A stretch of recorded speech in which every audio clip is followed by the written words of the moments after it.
আরে বন্ধুরা, এই দেখো শুয়েছিলাম। আমার বইয়ের এখন চা খেতে ইচ্ছে করছে। এখন বাজে 11টা, 11:30। এই ঠান্ডার মধ্যে দেখো সে লুকি লুকি করে চা করে খাচ্ছে রাত্রেবেলা। দেখাচ্ছি, অন্ধকার।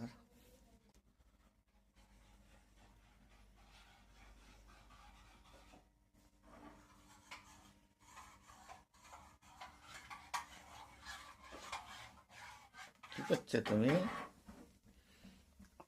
চা। ফোনটাকে মুখের সামনে ঢুকিয়ে দিচ্ছ কেন? দূর থেকে দাও। কটা বাজে এখন? 12টা বাজতে যাই। ঘুমাবে নি এখন আর?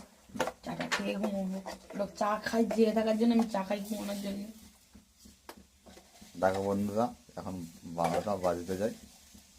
আমি ঘুমোচ্ছিলাম, আমার বউদের যেন অন্ধকারে রান্নাঘরে কিচেনেতে এখন চা বানাচ্ছে। অন্ধকারে নয়, আলো জ্বেলেই।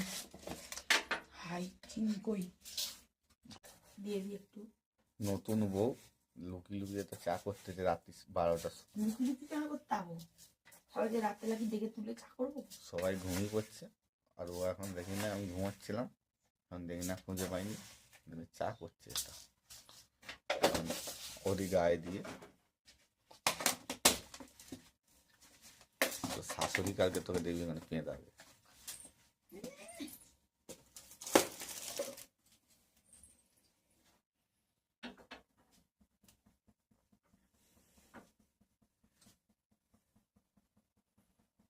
বন্ধ করো না। কতক্ষণ? ওটা অন্ধকার, সবাই শুয়ে পড়ছে, আমার মা, দাদা, বৌদি সবাই শুয়ে পড়ছে। আমাদের ঘরে এখন আলো জ্বলছে। হ্যাঁ, আর ও এখন এটা চা করছে। কটা বাজে? 12টা বাজে, চা করতে বসেছে। আর আমার অবস্থা হচ্ছে ঝোড়ো কাকের মতো, দেখতে হচ্ছে খালি গায়ে উঠেছি এরকম করে। শুনে একটা স্যান্ডো গেঞ্জি পরবে, গেঞ্জি পাতলা, ঠান্ডায় কাঁপছি আমি। কাঁচের কাপটা নিলে ভালো হতো।